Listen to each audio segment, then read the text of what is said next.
So if you're anything like me, you have seen all of these glow up videos out there on the internet. I find them super addictive, frankly. I adore watching them. Um, it's just so interesting watching people try to change, try to better themselves. But one of the common themes of all these videos is that they're all very quick. Um, my 24-hour glow up, my day-long glow up. If you're lucky, you might get a glow up where someone is taking a week, maybe. But they all seem to involve the same thing. It's get your hair dyed, get your nails done, get a spray tan, done. Which I think is fine when you're, 19, 20. When you're my age, in your 30s, I think it takes arguably a bit more work. And that's what this channel is going to be about. I kind of need to glow up myself in a myriad of ways, and we'll get into that. I'm in my 30s. I got out of a long-term relationship not too long ago. I feel haggard, I look haggard. I feel like I'm not where I want to be in my life. And I think it's time to kind of do something about that. The problem is, a set of nails and a spray tan is just not going to cut it for me. So what I've decided to do is a year-long glow up.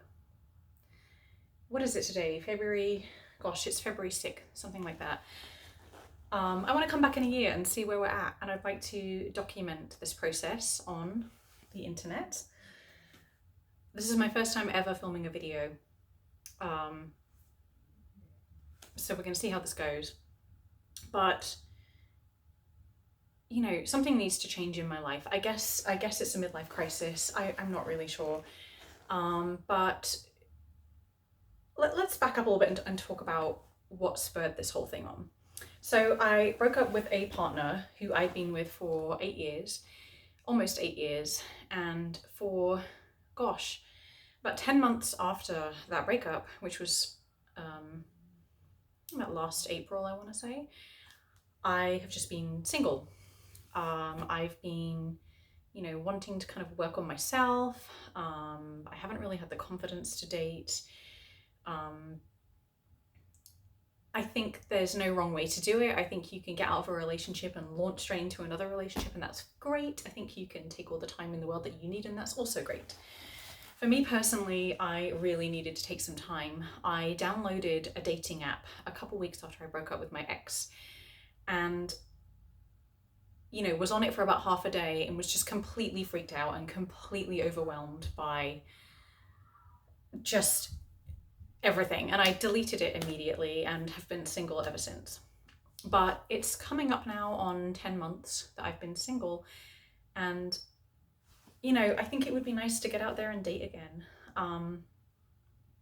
So much so that this week, actually 3 days ago, I downloaded an app called Tinder, and it's still completely overwhelming. I'm completely out of my element on it. I haven't been on a date in 9 years. I was with my ex for almost 8, and then I've been single for almost this entire past year. So it's been 9 years since I've been on a date. The dating landscape has changed pretty immeasurably in that time. A lot of stuff is online now, which is very different to how it was when I was last single. When I look back at how I met a lot of my exes, it was through things like hiking clubs, through things like going to shows, going to bars, meeting at a friend's barbecue. But that was in my 20s. And I'm finding now in my 30s, things have just changed. A lot more people are already paired off. I'm just going to those same things, but not meeting people that I'm interested in anyway. So I figured, let's give online dating a try. So I signed up for Tinder. I signed up for Tinder, whacked up a few photos, really didn't know what I was doing. Had a bit of a disaster with trying to swipe to see other photos, and ended up swiping left on a bunch of people, and I was like, oh crap. Just spent like a day trying to figure out the app, and in that time I got messaged by a lot of guys, which was nice but freaky and overwhelming. And there was one guy, he was actually the very first guy that messaged me, and he, you know, didn't have a lot of photos of himself. It was like photos of his dog and photos of some his back garden and things like that. But he had one photo of himself, and he looked nice, and he was into a lot of the same things that I'm into. He was kind of into minimalism and downsizing, and he had a dog. He rode fat bikes. You know, just he was vegan and I'm vegan also. We had a lot in common, and he suggested meeting up for a date, and I sort of thought about it for half a day and kind of had a existential crisis, and then I thought to myself, yeah, you know, let's just do it. It's been 9 years. You've got to do it at some point. I can't keep putting this off forever. So I said yes. I went to work that day. Kind of panicked all day at work about this date. Now, I wasn't panicking about meeting him specifically. I was panicking about just going on a date, period, in general, for the first time in, you know, coming up on a decade, essentially. And we met at a local vegan food place, and he was really attractive, very cute. But the date didn't go so well. And the date didn't go so well, I think, because of me.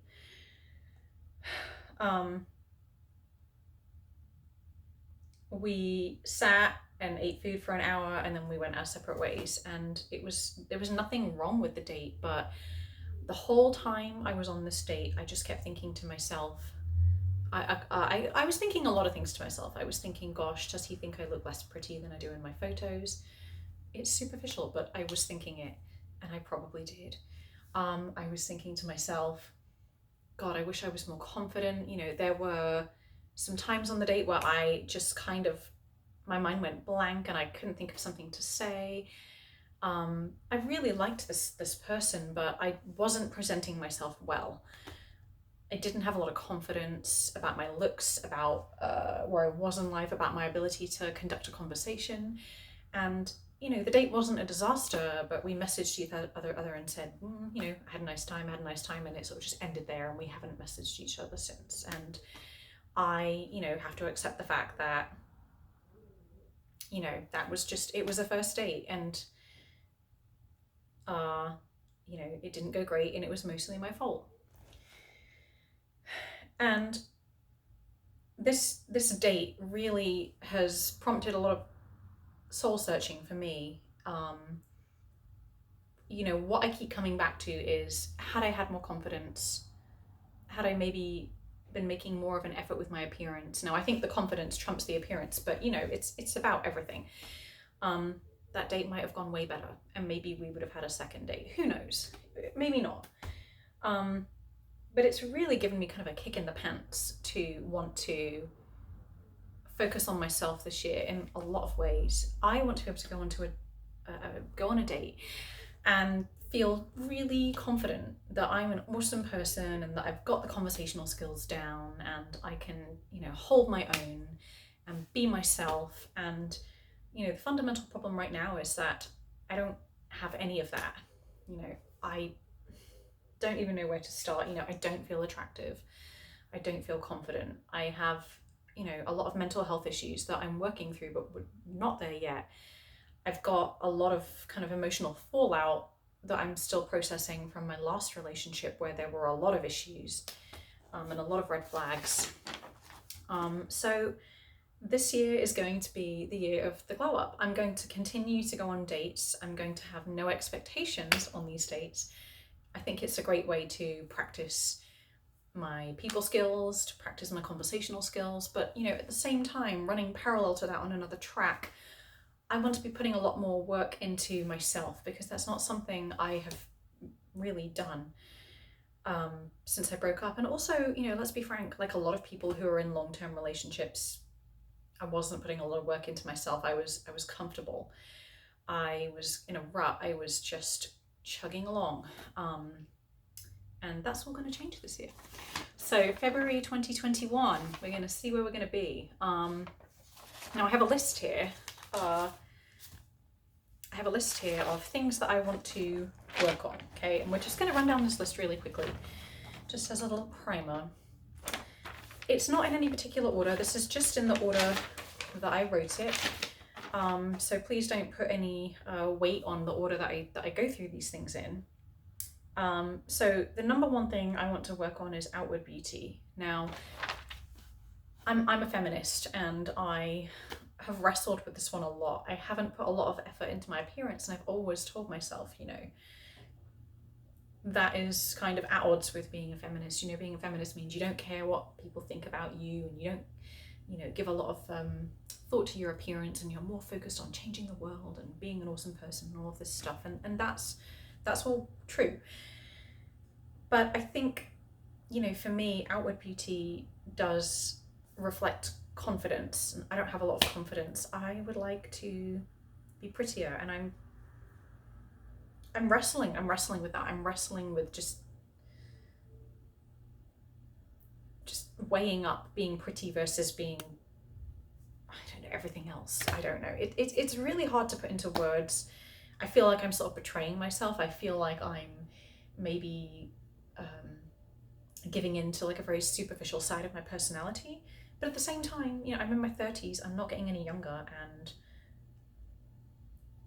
yeah, if you can tell, I'm really struggling with this one. But you know, I don't think it's a crime to want to look attractive. And right now, you know, I don't really look attractive. I've got kind of short hair. You know, in one of my many breakdowns in my last relationship, I kind of freaked out and cut my hair into a pixie cut, and it's at that really weird grow out stage right now where it's just super unattractive. It's got the whole mullet thing going on at the back, and I'm growing out my fringe, and you know, it's just not good hair. You know, I would like to have nice hair. Sorry. I have wrinkles. You know, when I was last single, I didn't have wrinkles. Nothing against wrinkles per se. I think that wrinkles often look beautiful. The thing about me is that my wrinkles don't make me look wise and badass. They make me look haggard and old. And I think that's just genetic. You know, my dad, I've got these scowl lines here that I've always hated, and my dad has the exact same scowl lines. I mean, you know, the wrinkles here are the exact same wrinkles that he has. I mean, I think a lot of this is just genetic, and there's not a lot I can do about it. You know, I have freckles, and I've got a lot of pigmentation. My freckles are actually so freckly that it almost is just a big sort of miasma of tea staining on my face at this point. And it's weird because my undertone is actually very pale, but then I've got all this sort of orange pigmentation, and it kind of makes me look like a strange albino Oompa Loompa or something. It's not something that sits comfortably with me. You know, my weight, you know, you can't see a full body shot here, but I'm about 25 pounds overweight. Again, there's nothing wrong with that, but I'm a trail runner, I'm a cyclist, and keeping my weight down and really helps when you're going, you know, uphill a lot. Another thing is that my blood pressure is really affected by my weight. It's interesting. I work in healthcare, and I take my blood pressure almost every day. I usually have one of my co-workers, we take each other's blood pressures and whatnot. And, you know, my blood pressure, the normal range for me is about 106/64. That's like a normal range for me. Well, I went to the doctor the other day, and I got it right here. My blood pressure is 138/84. And that's stress related, and that is weight related. I put on 25 pounds and my blood pressure consistently goes up. And so for me, being a certain weight, I think really helps reassure me that I'm you know, healthy. And again, there's no right or wrong weight. It's just what works for each person. And I'm in my 30s. I know myself pretty well. I know what sits comfortably with me there. And yeah, got to work on that stress, and got to work on eating better, and got to get on getting off my backside and being more active. So, you know, outward beauty. I really want to focus on that this year. I want to feel confident in myself and in the way I look. Okay, next on the list, I've got clothing and sense of style. That one isn't too bad. I'm pretty comfortable in my sense of style, but I think I tend to stick a lot to black. You know, it's slimming, it's neutral, it doesn't get dirty, but I'd like to experiment more with color this year. You maybe just try out something different. You're only here for one life, and live a little. I have some body and fitness goals. Now, these are obviously aesthetic related. I mean, who doesn't maybe want to look a little more toned? But more so than that, I'm interested in developing more strength, more agility, more flexibility, health, again, blood pressure, that kind of thing. I've always wanted to run a 50K trail race, and I've never been fit enough to do that. And so my goal is to get fit.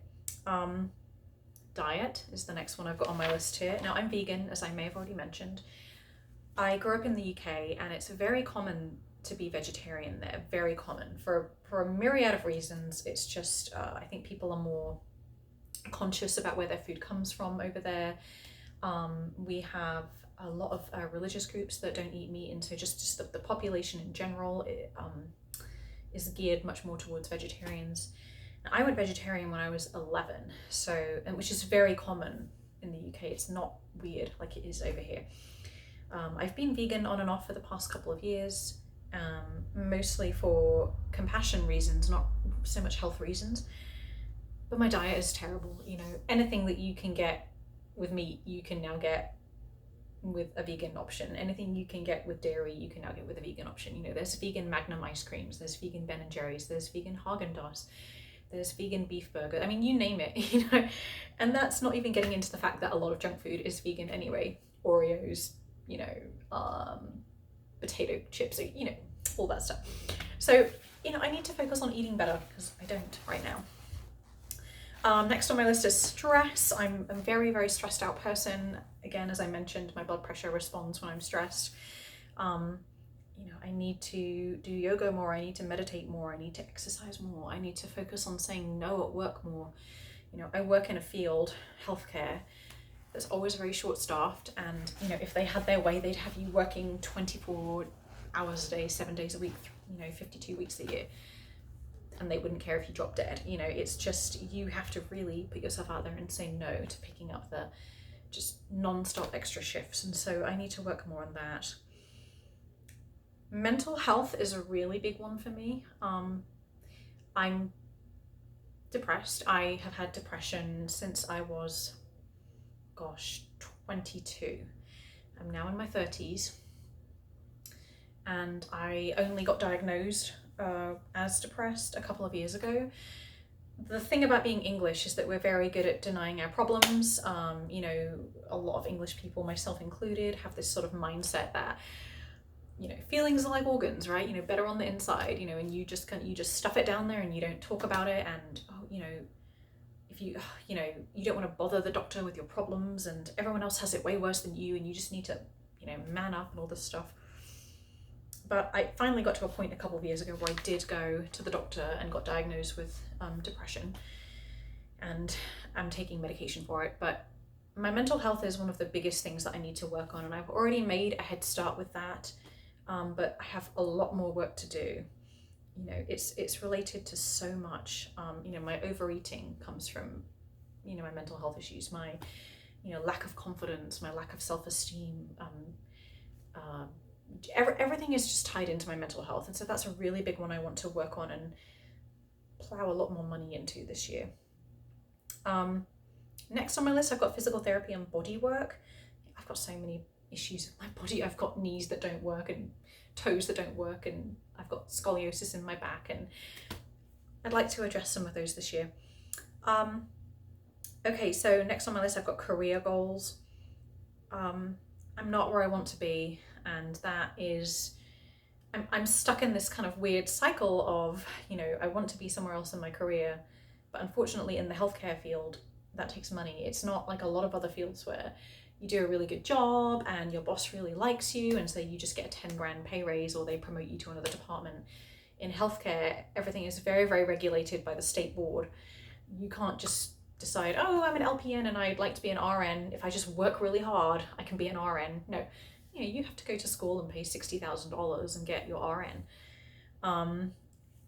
So it's really hard to advance yourself. It takes time and it takes money, and both of those things I lack. So I'd like to focus on making more money and making more time.